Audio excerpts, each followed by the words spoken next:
All right, friends, welcome. This is Sunday afternoon in Thailand, Sunday morning in the UK, and today we're going to be talking about the hindrances, the five hindrances, and how the hindrances actually hinder us being in the state of mind and in the state of feeling that we want to be in.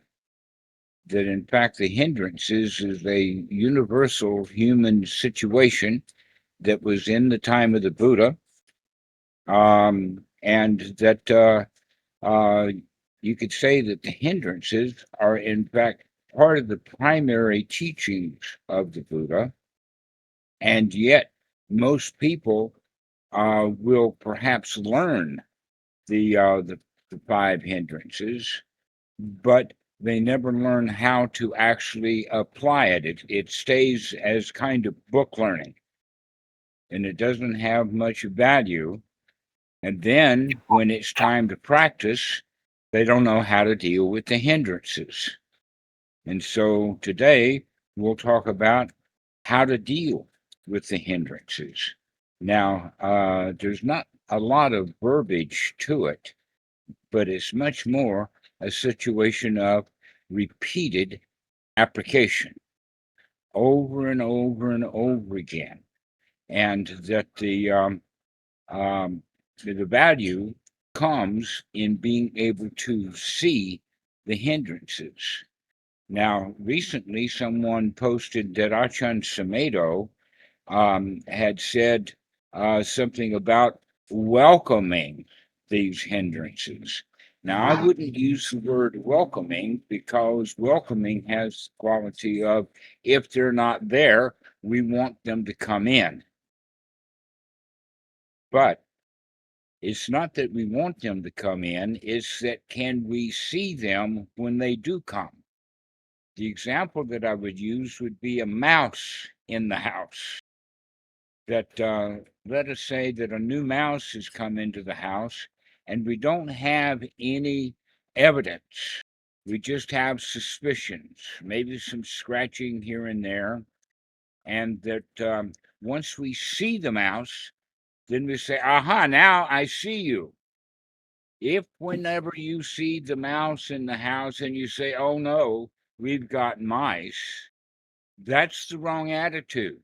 You want to have the attitude that, yeah, I'm really glad that I can see that mouse because now that I know for sure he's here, I could do something about it.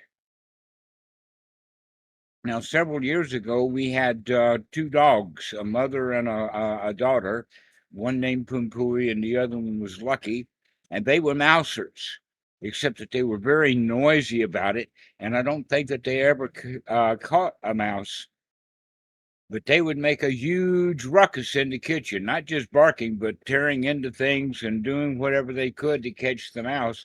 And I think that they scared them all off. But after we lost Lucky and Pumpui, the mice would come. Now we've got cats, and cats do it completely differently. They don't make a lot of ruckus chasing the mice, they just catch them. And then they make a ruckus by playing with the mouse. And so this is the style that we want to develop.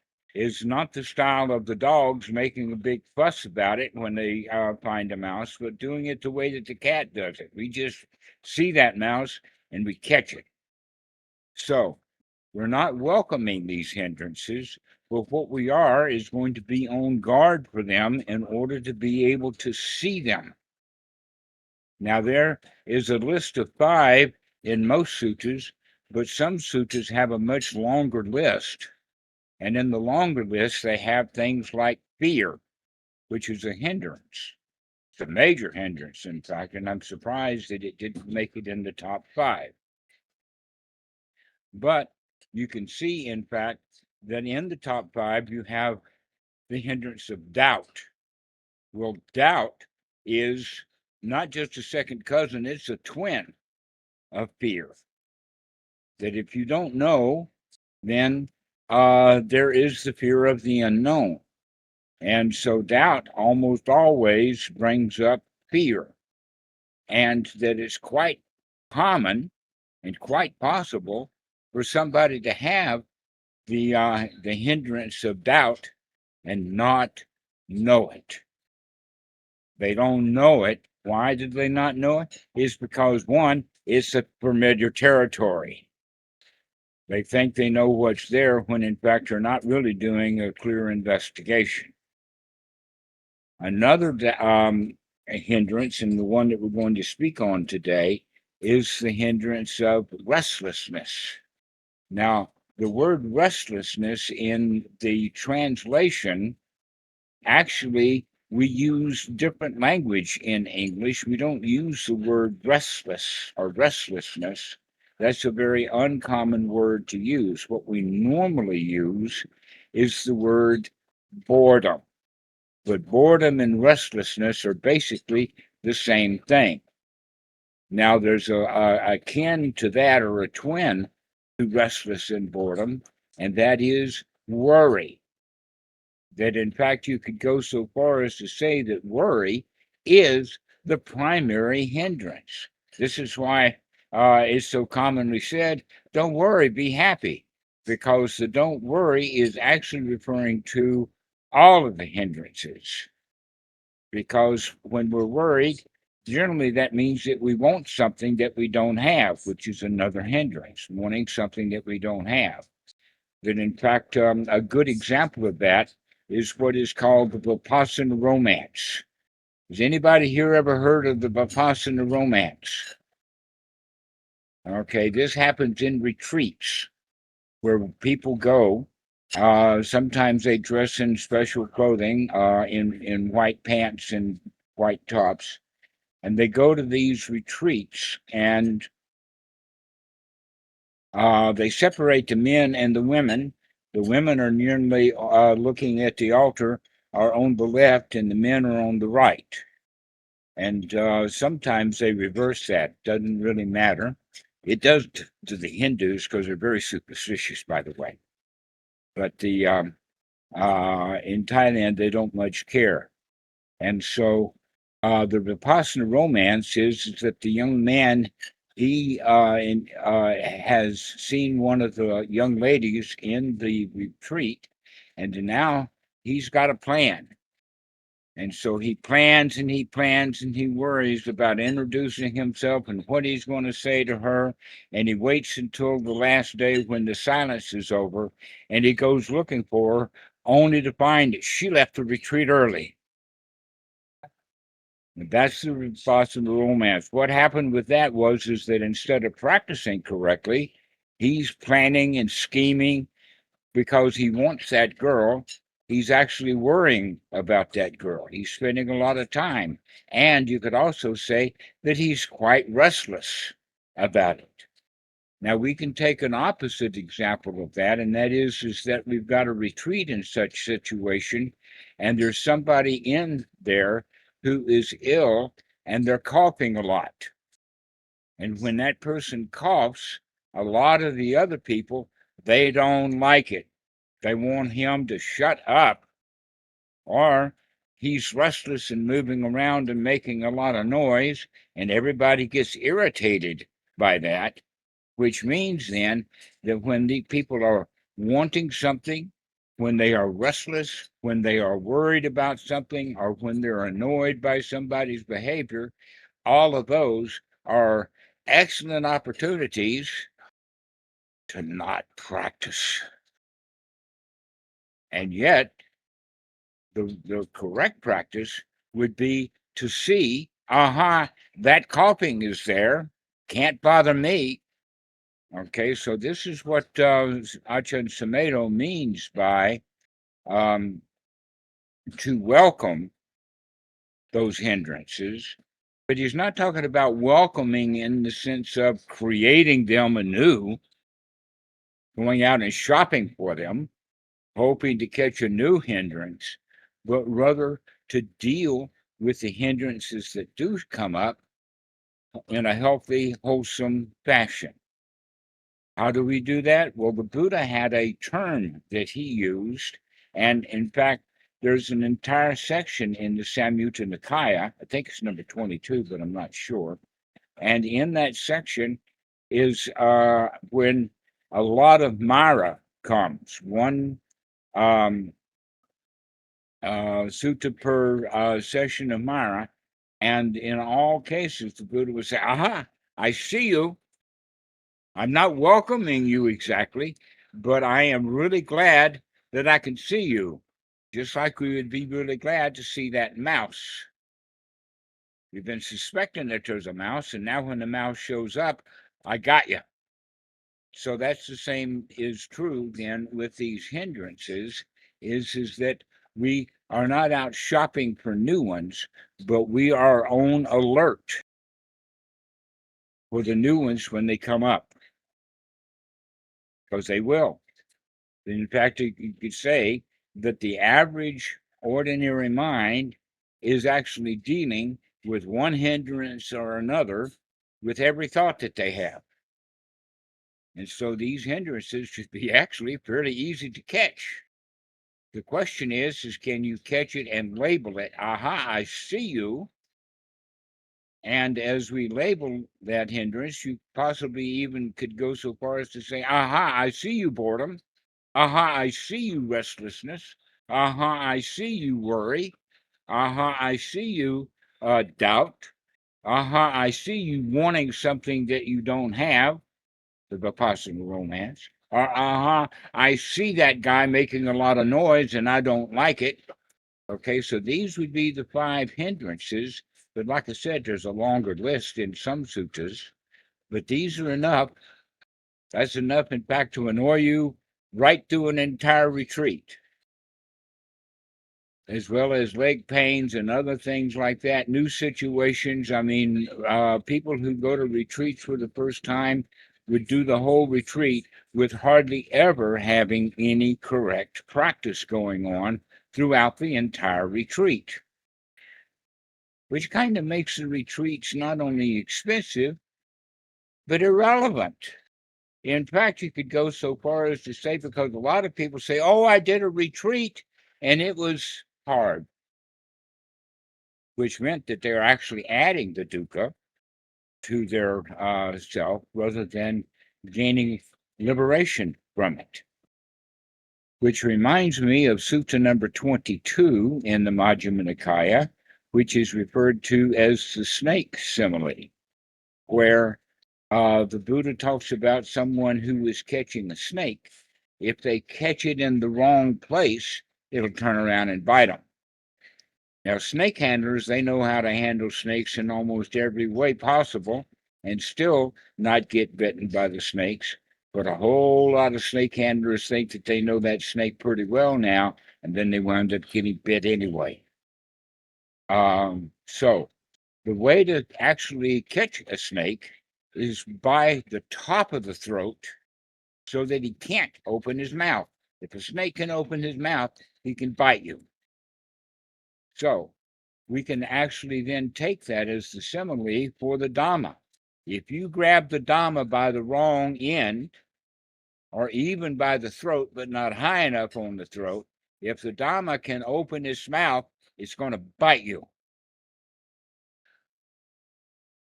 This is a sutta of the Buddha. I didn't make this up. So take it seriously. If you grab the Dhamma by the wrong end, if you don't grab it carefully enough, it's going to bite you. And so basically what we're saying then is that the right way to catch the snake is by dealing with the hindrances correctly, because if we don't grab these hindrances right by the throat, they're going to bite you.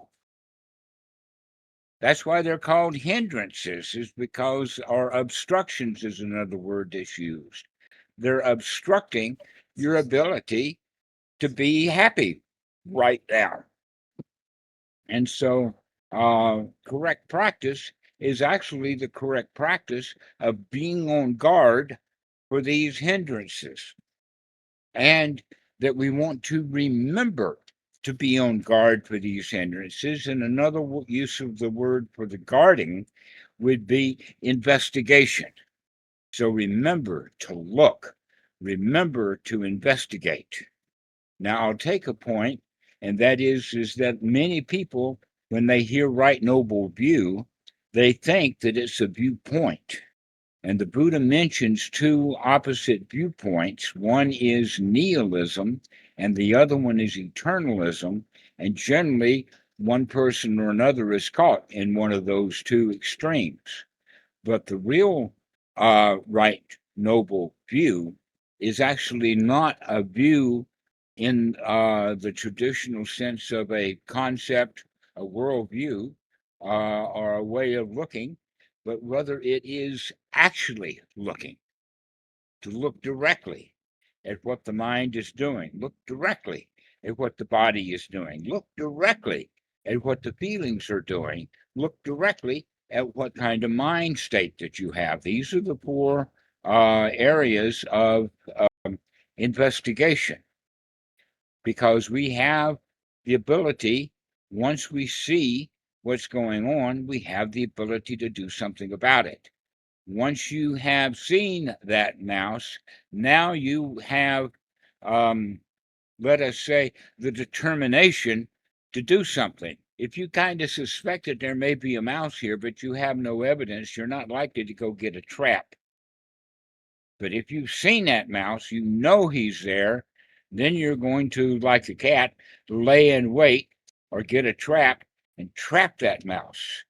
This is an important quality then, is that if you can see these hindrances, we can see then that these hindrances, whichever one that's up, is in fact a form of dukkha in the mind right then and there. And that in the sutras, it talks about that the dukkha is a prerequisite for commitment, for determination. In other words, if you can't see that hindrance as a hindrance, you're not probably going to do anything about it. But if you can see that hindrance as hindrance, then you will become determined to do something about it. This is an important quality. You have to become determined to change, because if you don't have the determination, you're not going to take the right noble view to actually do the change. So we have to be on guard for these hindrances. Now, one of the hindrances that was mentioned recently is the hindrance of restlessness and worry, which was spoken of in the form of boredom. Now, boredom has the quality of being, let us say, dissatisfied with the way things are right now. And if you can see yourself as bored, you could do something about it. Now, the ordinary mind that does something about it says, oh, I'm bored. Let me play a game on my cell phone. Let me have some sort of challenge. Let me do something so that by doing it, I take my mind off of the boredom. And that guess what? The boredom keeps coming back over and over again. In fact, you can go play a game because you're bored, and while you're playing the game, you get bored with the game because it's taking too long. You wanted the challenge that you could win. You want that good feeling of winning the game, but you don't want to play the easy version. You want to play the hard version so that you can win and get a big benefit from it. So these hindrances actually are best dealt with by dealing with them, each one by its opposite. An example would be that if you're tired and sleepy, then we want to practice in an energetic way. So that means that if you're tired or sleepy, then you would do it by not becoming peaceful and quiet. Instead, what you would do is you would rouse your energy by doing the investigation and making the changes. But with boredom, basically what that means is that you're actually kind of putting yourself to sleep. and that the right way to deal with boredom and restlessness is, in fact, with restlessness as the primary word that we're looking at, is rest, peace. So you don't go when you're bored to go challenge yourself. Instead, what you would do is you would practice relaxing. Everything is all right. This moment is, in fact, good enough. Aha, I see you, restlessness, and I'm going to put that restlessness to rest. This is the way that we would deal with restlessness, is by being peaceful, calm, take a deep breath, relax. Everything is all right. Everything is fine. This is the way that we would deal with restlessness. How would we deal with Vipassana romance? Is changing the subject, getting away from that. Don't put any energy into that. Put energy back into the correct practice. So these various hindrances have various tools. You could say that what is the antidote for doubt, again, is investigation. Look closely. Because if you look, you can see. If you can see, then you don't have that doubt anymore about what you see. You can see that, aha, doubt is a hindrance. Once we see that doubt as a hindrance, we can say, oh, I'm just making myself afraid because I don't quite understand about how to practice, but I can practice correctly anyway because I know how. And how do we do that? Is by start to having wholesome thoughts that will, in fact, change that doubt into everything is okay, not a problem in the world. I see that doubt. Aha, I caught you. And now I can relax. Now, once we have the ability to do that, that generally means that we can change our state of mind. We can change our attitude. We do that with the thinking by gladdening the mind with happy, wholesome thoughts. But once we are able to do that over and over and over again, we begin to change our attitude. Now, one of the things about hindrances is that we are, whenever there's a hindrance there, which is almost all the time, we are a victim to that hindrance. But when we change our attitude about the hindrance, the attitude becomes, I can handle that hindrance. I don't have to hide from it. I can deal with it directly. And so we have the right noble attitude to deal with these hindrances. And by doing so, by changing that attitude from, oh, poor me, I can't deal with these hindrances, into, aha, I can deal with them, guess what? We begin to feel better. The doubt that creates fear kind of melts away so that we begin to feel safe and secure. We begin to feel comfortable. We begin to get results. In fact, immediate results. The more you practice, the more immediate the great benefit becomes. So that you begin to feel safe, secure, comfortable, and satisfied. Over and over and over again, we feel safe, secure, comfortable, and satisfied every time we see that hindrance.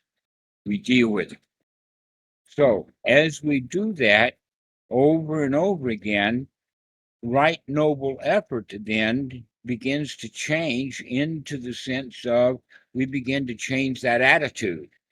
And that attitude then changes from satisfied into feeling successful. That's the real attitude is that I can do this.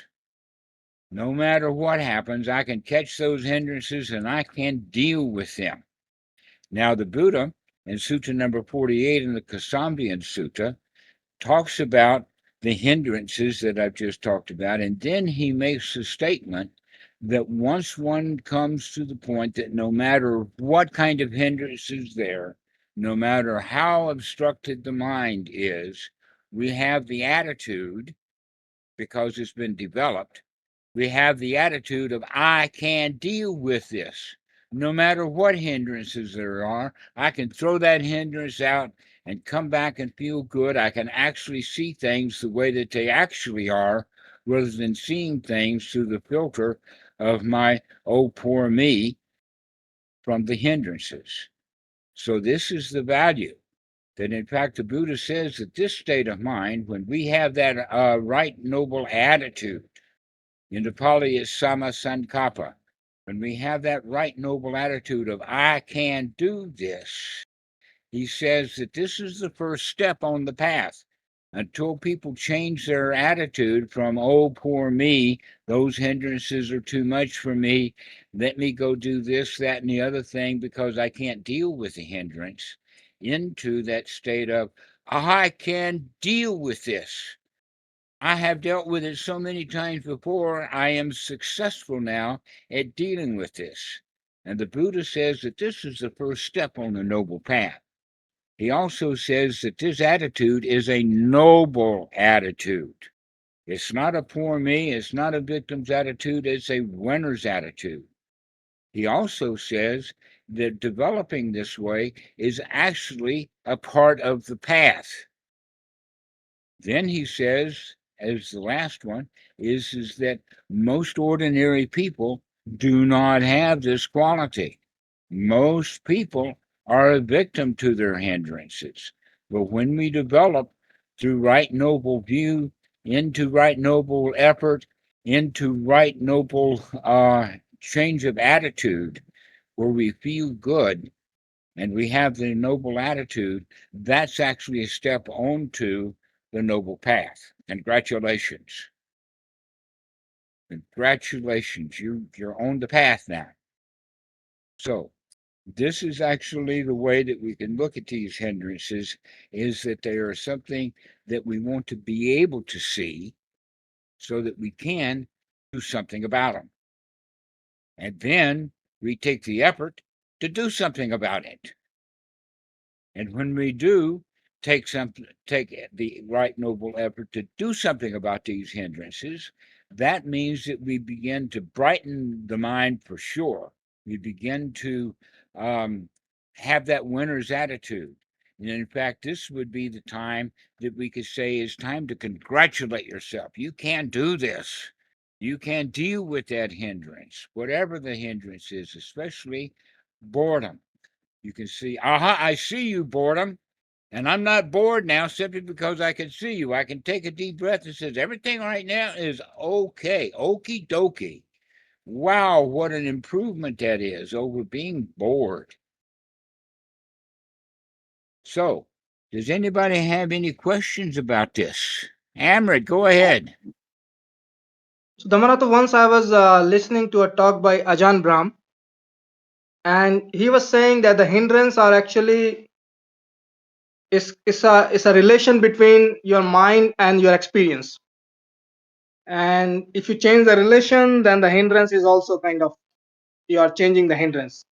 And I think this is also what you are saying here, right? So if I change my attitudes toward hindrance, then it's not a hindrance at all.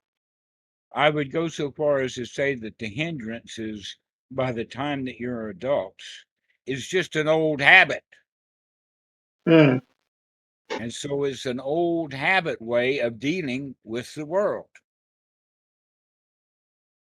And so now, in fact, what that actually means is that we have become numb to them. Your house is full of mice, and you haven't bothered to check to see that you can catch them. You can see that mouse, because if you can't see it, you can't catch it. So this is, I wouldn't say it's a relationship between the mind and the world. It's not at all. In fact, it's what the mind is doing, no matter what the world is doing. You could be in a parade and be bored. You could be at your own execution and be bored. Will you get on with it already? So it's not the situation that creates the hindrance, it's the mind that creates the hindrance out of old habits. Does that make sense for you, Amrit? Yeah, definitely it does. So, Catherine, do you have something to say? I think that rings really true for me.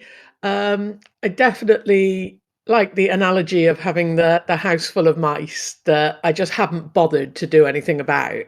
But I do have like an attitude that I can do something about it. I can change. I mean, change is inevitable anyway, but I can change in a positive way. But I just need to guard against, that conditioning, that laziness of just, okay, just carry on as before and let everything distract me. I can be much more proactive than I am really about clearing my house up. Mm-hmm. Yes, that's the encouragement that I want to give, is to give you the encouragement that once you begin to see these hindrances, and when you really do see them, that gives you the energy, the effort, the determination, the conviction to do something about it. Because it's the fact that we don't really see, we get used to the way things are, and so we kind of piddle and puddle our way through life full of unhappy moments, rather than being able to do something directly about it. So, Agnes, what do you think? Thank you so much. A great teaching. It's been with me for a long time and it changed my life. Thank you so much. So, Mr. Ben, what do you think? Great talk. Thanks, Dhammarato. Yeah, the amount of effort compared to the amount of benefit is really, the amount of effort's really small compared to the amount of benefit that one can get when they actually put in the little bit of right effort needed to change. Yes, a little bit of right effort gains great benefit. But you won't ever know that. In fact, everybody's going to say, when they hear me say that, they're going to doubt it. Well, it's not going to be that good. Why should I bother? And so they're already got doubt. That in fact, I will say this, Ben, and that is that point that I just made is the main reason why so few people actually do benefit from the Dhamma, is because of their doubt that they're going to get any benefit out of it. And so they don't try it, and they don't see. And so congratulations to each one of you by actually doing the practice, because you're not going to see the benefit until you do the practice. That's like watching the stock market, but not owning the stock. You can see it go up and up and up, or up and down or whatever, but you don't own it, so you're not getting any benefit from it because you're not doing it. You don't have skin in the game, so to speak. So right noble practice is actually putting the effort in so that you can actually get the benefits from it. And I assume, Mr. Ben, from what I've seen from you, you've actually been practicing and gaining those benefits. Is that not true? Yeah, that's true. Yeah. Let's hear some enthusiasm from you then. It is really, really beneficial, but as you say, you don't know until you try it. Yeah, I remember the first time I sort of practiced, I was like, oh, that actually had immediate benefit, and that was what kept me interested, kept me watching the videos, kept me practicing, and then yeah. Right. If you do something and you don't get any benefit of it, the likelihood of you doing it more is less. Then in fact, you could say that there's two kinds of people in the world who start to practice meditation and they don't get anything out of it. One kind of person is just going to quit, and the other one is being determined, I'm going to get something out of this no matter what. And so they work really, really hard and they still don't get any benefit out of it. And so then they really work hard and they still don't get anything out of it. Why? Because they're not practicing correctly. And what is that? Actually, you practice in order to get the benefit out of it. So practicing and not getting any benefit out of it is wrong practice. Correct practice is doing it and getting the benefit immediately. And then we can say, aha, I can see that too. I can see those hindrances, and then I can take the noble effort to remove them, to take those unwholesome thoughts out and have wholesome thoughts in, and then I can see the benefit and the result. So, Amaret, what do you have to say?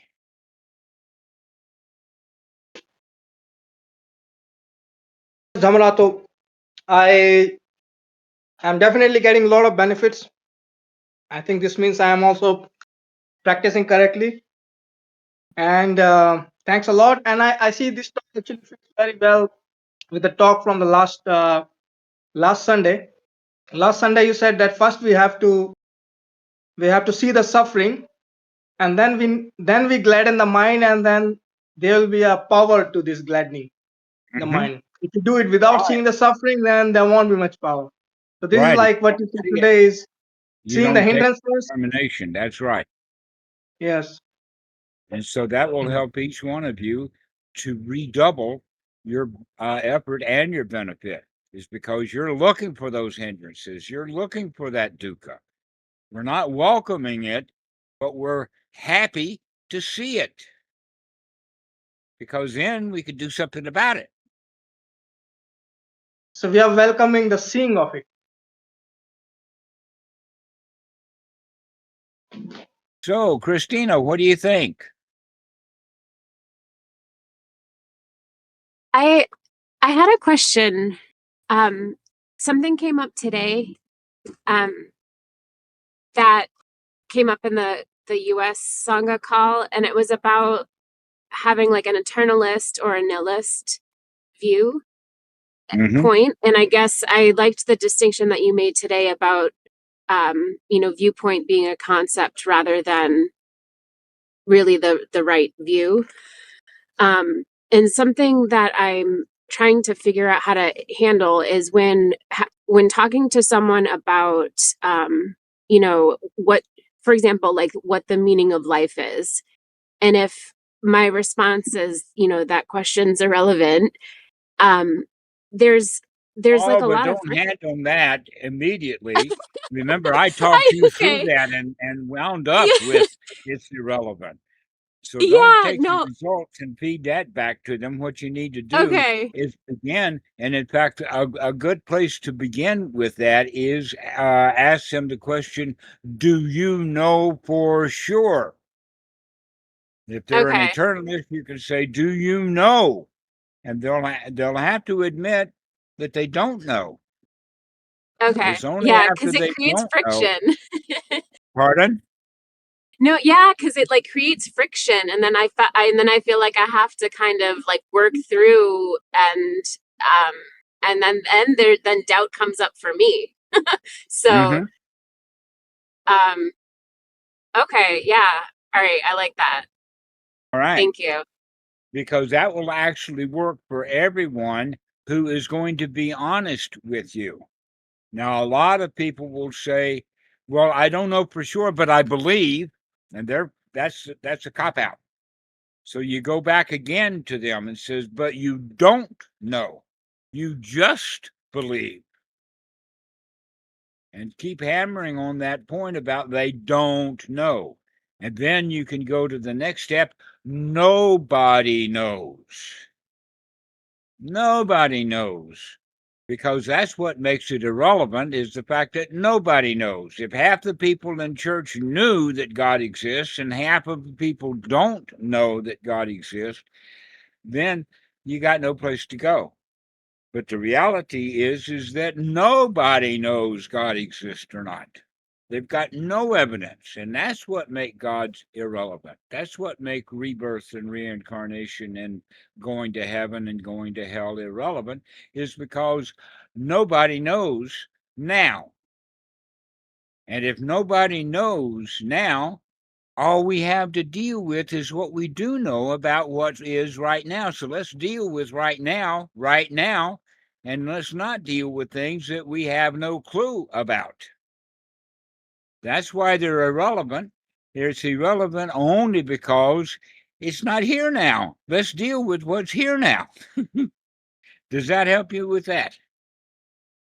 Yeah, absolutely. Yes, thank you.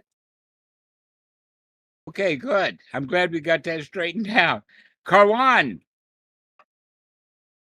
Hello, Karwan. Hello, Dhammarato. Can you hear me? Yes, I can hear you.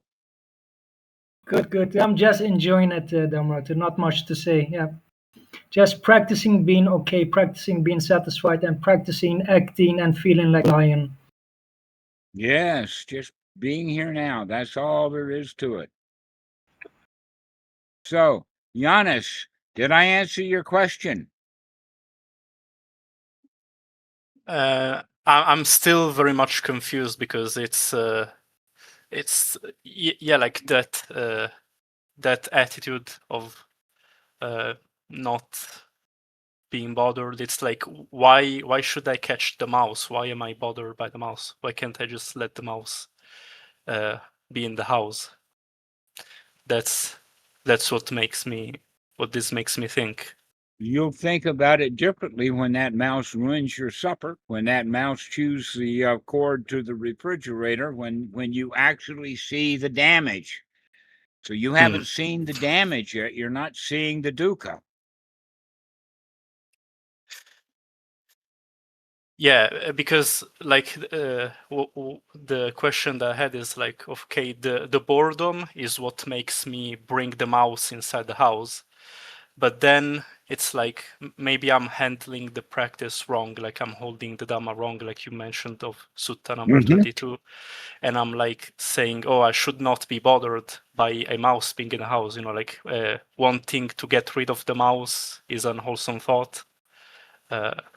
That's pretty much what I do. It's like I get myself in these situations out of boredom, and then I stay there. An analogy. And I'm using the analogy for the mouse in the house is dangerous. It's unwholesome. It's dangerous because the mice may be polluted with some illness and it bites you. Yes. So let's look at that mouse as something that's dangerous and unwanted in the mind. The boredom is in the mind, and it's dangerous because it prevents you from feeling good right now. Yes, but like my question was more about what comes after the boredom. It's like the boredom will get me into those situations where like more hindrances come up. It's like I invite the hindrances, and then it's like I kind of force myself to stay with them because I'm like, oh, I should be stronger than this. You know, it's like the boredom makes me grab the hot coal. This is okay. So now I'm beginning to understand. Yeah. So you should get rid of the mouse. You should get rid of the boredom. Is just a rule. Can you see that those rules that you've made are preventing you from dealing with reality correctly? That the rules themselves now have become a hindrance. Maybe that could be it, but I see it more as sometimes the best wholesome action is to just like leave the situation. Yes, so that's like often the right thing to do, is to go away from that hindrance. Yes, but like going away feels like, oh, I'm just like being weak and giving in. It's like trying to escape the situation. That's no. If you stayed, that would make you weak because you can't get away from it. You can't deal with it. But if you can get up and go, that would be the same as being in an argument with someone. The weak person will stay in the argument. Yeah. The strong one will leave the argument because arguments are almost always unwholesome, unsatisfactory, unproductive. Nobody changes their mind in an argument anyway. Yes. Yeah. So getting away from it. So getting away from that hindrance would of restlessness, the best place to go to get away from it is into peace and quiet. Get rid of the restlessness and go into a state of rest. Mm. This is what the Buddha recommends, is become restful. How do you Right. do that? Every time you see a restless thought, you can say, aha, I see you. And right now, I'm just going to take it easy. I'm going to rest. And pretty soon you can get yourself into a state of rest because it's exactly opposite. But when you say, Yeah. I should be at rest, now you're adding to the dukkha rather than removing it.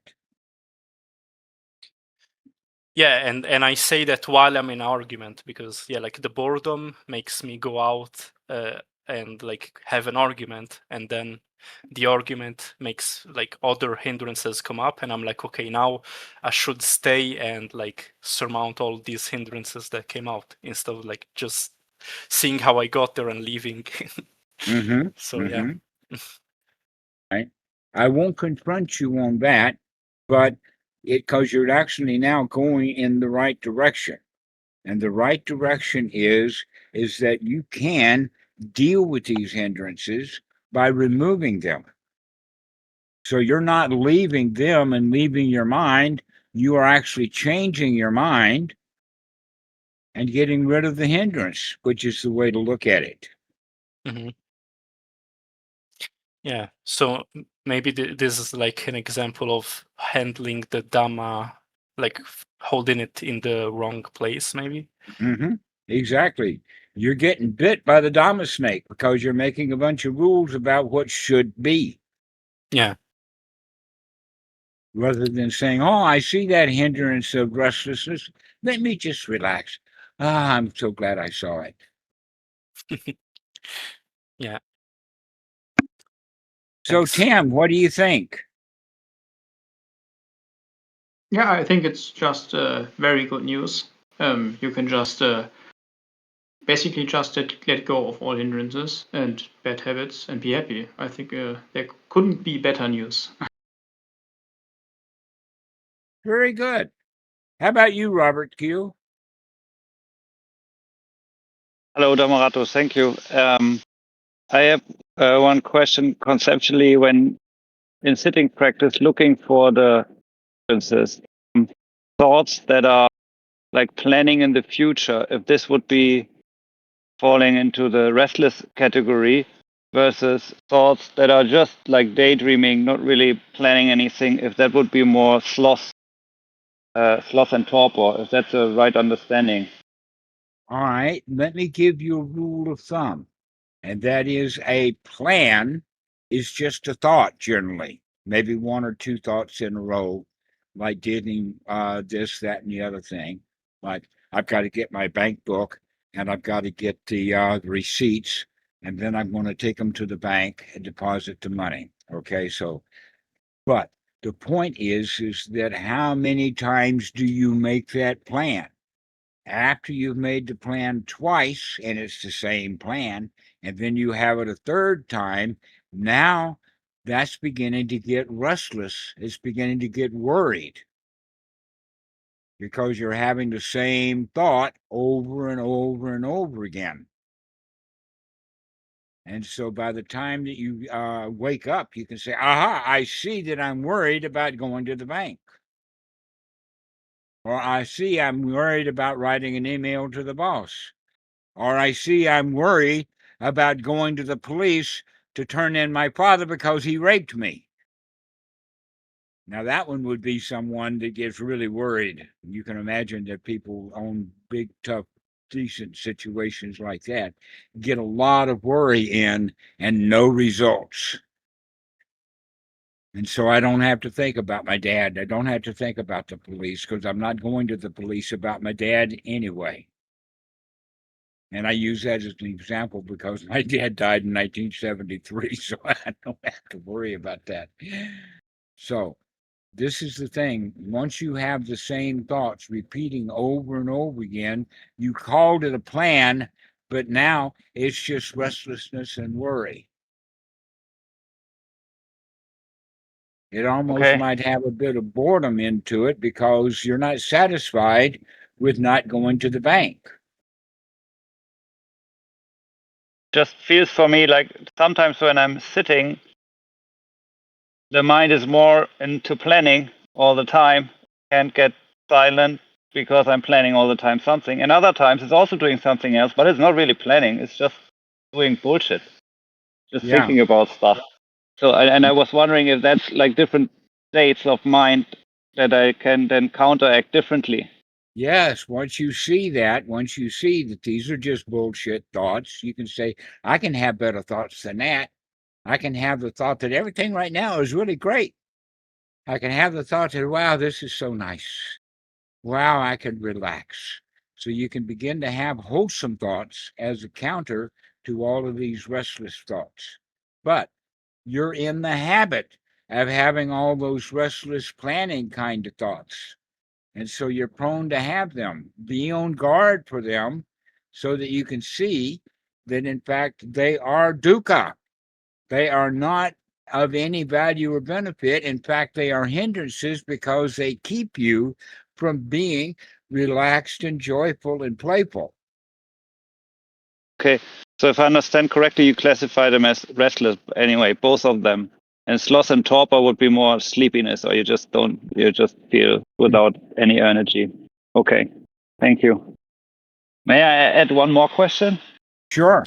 That is on desire for, I don't know, pleasant sensation. I struggle to get rid of when I'm sitting. Wanting something that you don't have is Yes. dukkha. So Yes, wanting totally. pleasant situations is different than having pleasant sensations. I need What a they trick to get recommend rid. in many places, especially Watsu and Mokandipa one, they will recommend that if you are sitting and the body begins to be unpleasant, then do something about it. Stand up. Rub your face with your hands. Rub your arms. Stand up. Walk around. Do something to get the body comfortable again.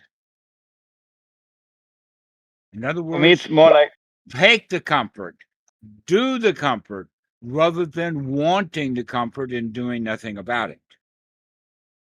it's more a problem for comparing to previous experiences and how it should be right now and letting that go. That's a rule. All difficult. you have is right now. Don't compare the past. Compare right now. I can stand up. Right now, I can feel good. Right now is the right now kind of feeling, and I don't have to compare it with an old feeling. That in fact, the likelihood is that you will hyperinflate the old feeling. Let us say on a scale from 1 to 10, it was a 4, and here you are at a 2 looking up, and you'll say, wow, that must have been a 10, when no, it was just a 4. Yeah. So don't compare to the past. Yeah. Just feel good right now. Throw it out. When I see it, it's difficult to let it go completely. I can tell myself, don't compare, don't look back. That's stupid. Right, just be right now. Just Still, be good enough some right underlying is saving for that, and that's the tricky thing. Me.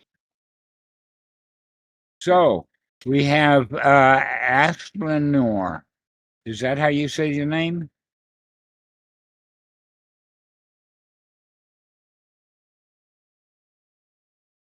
Aslanor. Catherine, do you know how to pronounce that name? I think it's Aslan, like the lion in the Narnia books, and then noir for black. Aslan Noir. Okay. Is he on?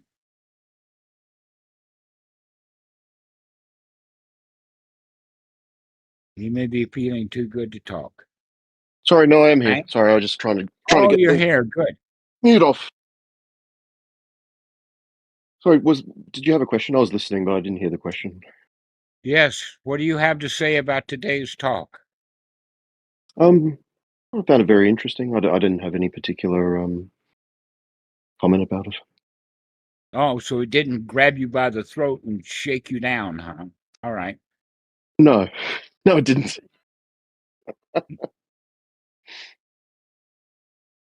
Yes, because if you can't see those hindrances, you're not going to do anything about them. So, Very does true. anybody have any last remarks? Okay, Makey, why don't we take this thing home? Happily. Yeah, so glad to not be bothered by the practice and instead enjoy doing it. Can just, practice having peace, practice having joy right now. No need to want it. Thanks so much, friends, for being here today.